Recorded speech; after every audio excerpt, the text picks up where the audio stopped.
du coup aujourd'hui on se retrouve pour une nouvelle petite vidéo Urbex. Donc aujourd'hui avec ma soeur on va s'attaquer donc au fort. Voilà, un nom assez étrange mais en tout cas ça a l'air sympa. Donc je pense qu'on peut peut-être l'apercevoir derrière moi. Voilà, donc c'est un fort donc situé en plus on a un joli cadre autour donc du coup bah on va attaquer tout ça. Donc on se retient au jus.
Comme ça tu te souviendras de cette souffrance. Ça pique un peu ?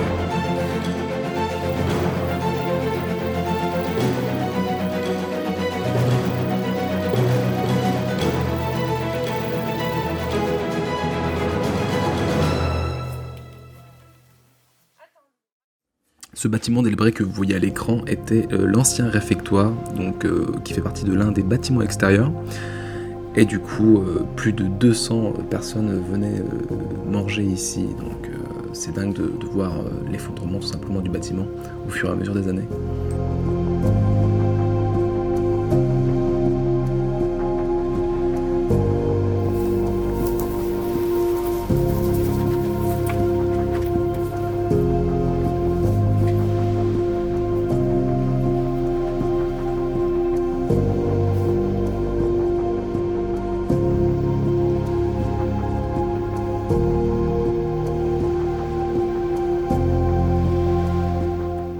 Donc on rentre donc dans la maison des 4 officiers parce que donc il y avait 222 hommes militaires et 4 officiers donc pour gérer le fort et donc eux habitaient là-dedans donc ils se faisaient plutôt plaisir comparé aux autres qui dormaient sur vraiment des choses vraiment pas cool donc avec quelques mosaïques au plafond.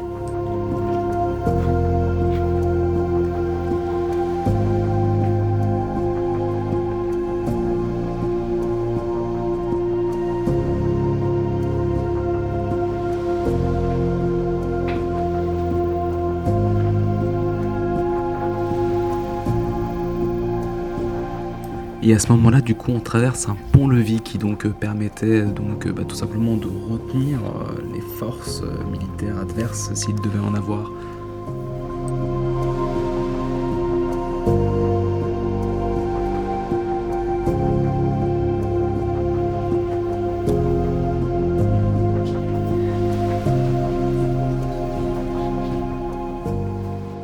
Après avoir finalement trouvé donc une entrée, donc effectivement parce que on avait croisé une dame qui disait que c'était fermé, et même sur internet j'avais trouvé que c'était fermé, mais du coup finalement, bah c'était fermé, mais il y avait juste un truc à enlever et on pouvait ouvrir cette porte qui est juste derrière moi. Donc bon, du coup là on va s'aventurer dans un truc qui paraît immense, il fait frais, parce que là dehors il fait très chaud et là il fait très frais, donc ça fait du bien. Et du coup bah on va en profiter un maximum, là je pense qu'on en a pour une bonne heure, si ce n'est plus, de visite, donc on se retrouve un peu plus tard.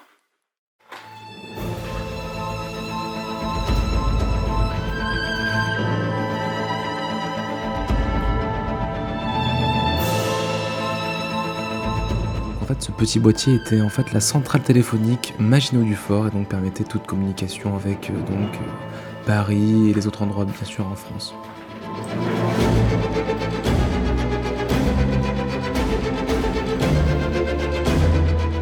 coup là on peut voir ce qui ressemble à peu près à des chambres, si c'est délabré, avec leur piètre matelas de qualité assez médiocre, on va pas se mentir.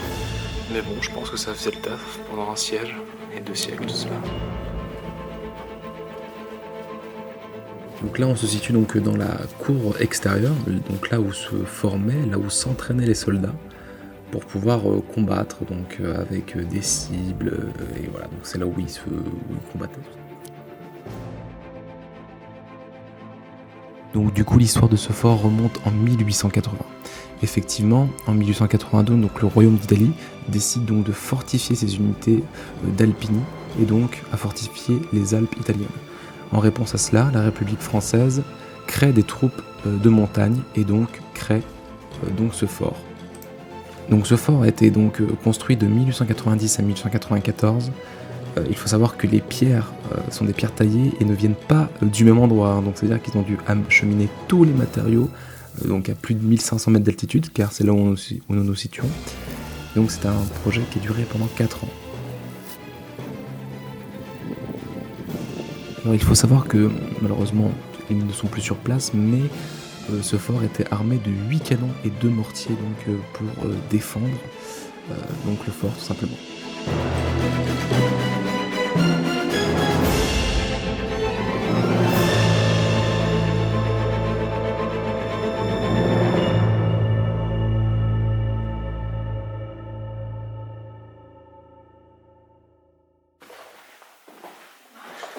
Et là on peut voir un trou qui devait servir de monte charge. C'est vraiment sans fin, non, il y a forcément un fond, mais c'est impressionnant, on n'emmène pas guère. Hop, et du coup, là, on se trouve dans une sorte d'observatoire, hein, je sais pas comment on peut appeler ça, avec des meurtrières de partout. Et c'est vraiment un cul-de-sac. Il y en a vraiment de partout, et c'est tout autour de la douve. C'est à l'extrémité nord du fort. Donc c'est assez impressionnant, franchement. Et du coup, c'est cette meurtrière qu'on va appeler, où j'ai filmé tout à l'heure. Genre vraiment la première fois, où on était encore vers les orties. Et du coup, c'est à peu près ce qu'on voyait, donc on a fait du chemin.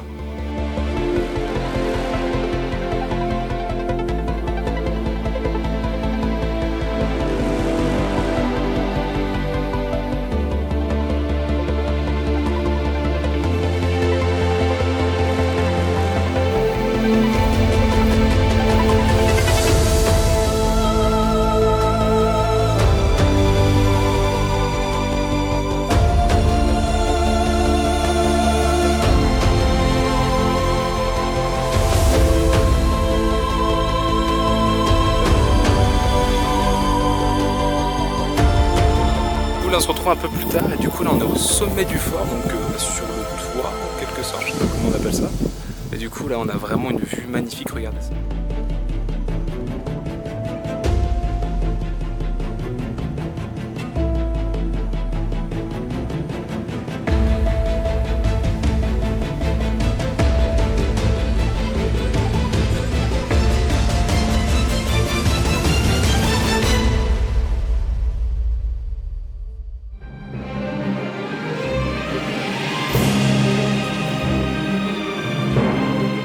Donc c'est ainsi que la première vidéo Urbex va se terminer, donc j'espère qu'elle vous aura plu. Si elle vous a plu, n'hésitez pas à mettre un petit j'aime, à vous abonner, et on se retrouve très vite pour la prochaine vidéo Urbex qui sera, je vous le tease, un téléphérique abandonné.